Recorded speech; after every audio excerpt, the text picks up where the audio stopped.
Sur F1 TV, nous poursuivons notre tour des forces en présence de ce paddock 2013 et on rentre, après les top teams, hein, on a fait le tour des 4-5 grosses écuries, ou en tout cas qui ont ce statut ou qui le revendiquent dans le cas de Mercedes. On rentre dans ce qu'on appelle le midfield, c'est-à-dire le milieu du peloton.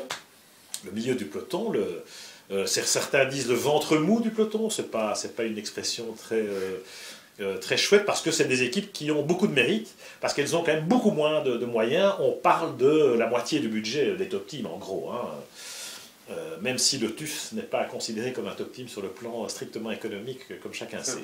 Il y a quand même eu aussi les nouveaux accords Concorde, qui accordent plus d'argent aux écuries que par le passé, avec une clé de répartition un peu différente, mais qui favorise toujours quand même les gros bras. Alors, premier de ces teams de milieu de tableau, Sauber, qui a terminé 6e l'an passé.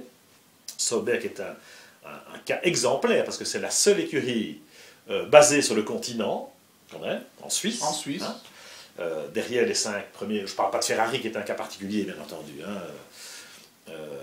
Mais Sauber, voilà, avec un autre mode de fonctionnement, Sauber est là et précède des teams qui eux sont basés en Angleterre comme Force India ou Williams. Et Sauber, ça a toujours été une écurie éminemment sympathique parce qu'ils se sont toujours battus avec peu de moyens, enfin quelques années ils avaient BMW avec eux, mais sinon ils ont toujours été le petit pousset qui fait des résultats quand même pas très sympathiques. Et l'année passée, ils ont fait 4 podiums, une belle saison avec Perez et Kobayashi. Ils ont frôlé une première victoire. Hein. En Malaisie. Pour moi, ils ont été la surprise parce que aux essais d'intersaison, il y a un an exactement, personne ne pouvait se douter que la voiture était si bonne qu'ils allaient faire de tellement bons résultats.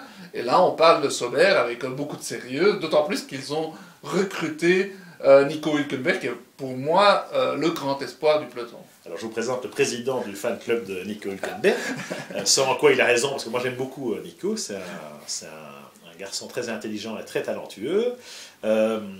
On verra si sa personnalité peut éclore aussi, parce qu'il a besoin de peut-être un peu plus de charisme. Enfin, ils sont jeunes et tous ces pilotes sont quand même très formatés. Hülkenberg a un vrai potentiel, ça c'est sûr.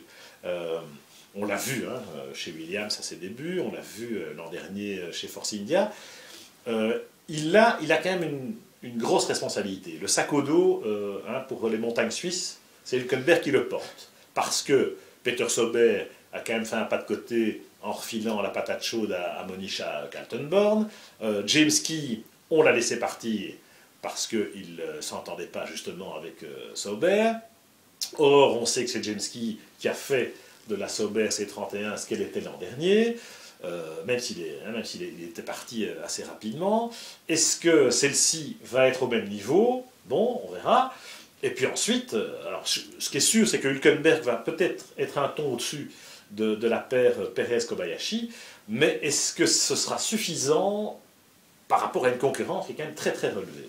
Oui, tout à fait. Ça, c'est la grande question, parce que James Key est parti. De quoi sera faite la Sauber, sera-t-elle bonne? Parce que même Hülkenberg, il est bon, il est très bon. On ne peut pas s'imaginer qu'un top team soit passé à côté d'un talent pareil.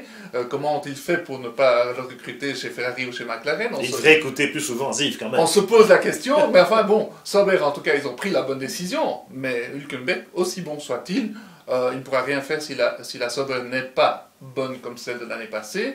Et là, la question peut être posée. Hein. Et puis le même problème se pose que ce qu'on évoquait avec Lotus, c'est la dimension économique. C'est, une fois la saison lancée, ça a été souvent le problème de Sauber dans le passé, c'est que même si la voiture était bien née, eh bien les moyens manquaient pour assurer la course au développement. Ça n'a pas été le cas l'an dernier, ou l'année précédente. Je crois qu'ils ont été bien aidés l'an passé par les Pirelli, et par leur faculté à... Voilà, c'est une voiture qui préservait bien les pneus, ce qui a aidé notamment Perez, qui savait bien le faire. En plusieurs circonstances où il a failli vraiment gagner des courses. Ce que Hülkenberg est parfaitement capable de faire, il nous l'a montré à Interlagos avec la Force India lors du dernier Grand Prix. Un festival. Voilà.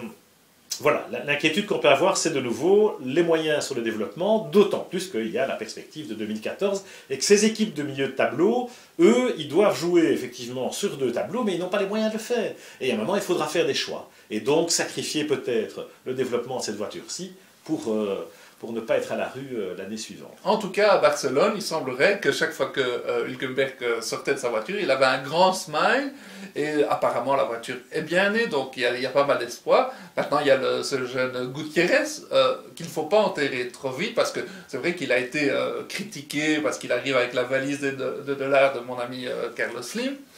Mais ça ne veut pas dire qu'il est mauvais, et il faut lui laisser le temps de se développer. Il aura fort à faire par rapport à Hülkenberg, donc il ne faut pas, au début de la saison, croire qu'il va pouvoir jouer dans la même ligue qu'Hülkenberg, mais c'est possible qu'il va se révéler être un bon pilote. Il ne faut pas trop lui demander, Esteban Gutiérrez, et pourtant, c'est un bon pilote. Moi, je suis convaincu de ça, je le connais bien, je l'ai suivi Formule BMW, Formule 3, GP2, GP3, GP2, il a gagné en GP3 aussi. Donc c'est vraiment un bon pilote. Il manque peut-être un peu de constance ou de maturité. Donc c'est difficile.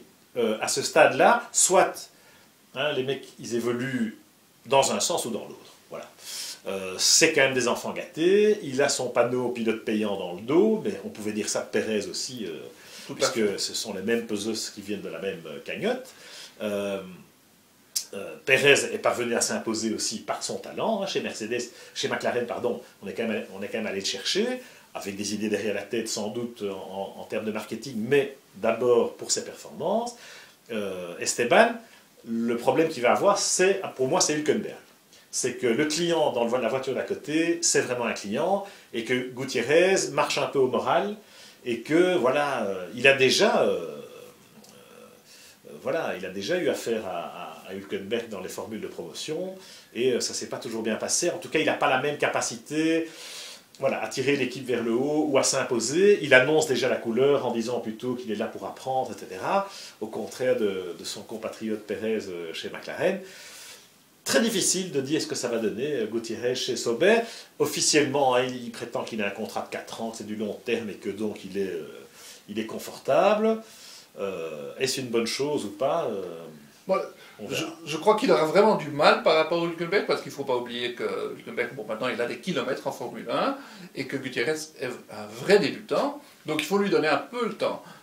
Maintenant, je remarque, si sur certains circuits, prenons Francorchamps, Suzuka, sur des circuits d'hommes, s'il arrive à se rapprocher de Hülkenberg, on verra que le garçon a quand même du potentiel, et alors il aura une chance de se développer en 2e année. Maintenant, s'il se fait écrabouiller par Hülkenberg, bon, j'imagine qu'on trouvera au Mexique un autre talent qui arrive pour le remplacer. Disons que la chance de Gutiérrez, effectivement, c'est qu'on lui en demande pas trop.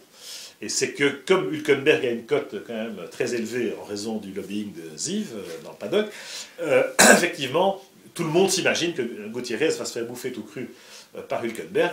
Donc ce sera une bonne surprise s'il est plus ou moins à la hauteur et s'il permet aussi à Sauber de maintenir cette 6e place dans la hiérarchie des constructeurs, parce qu'elle vaut beaucoup d'argent, et à ce niveau-là, et dans cette concurrence-là, ce sont les quelques millions de dollars qui peuvent faire la différence aussi sur le moyen terme. Voilà ce qu'on pouvait dire pour cette écurie helvétique, et à demain pour la suite.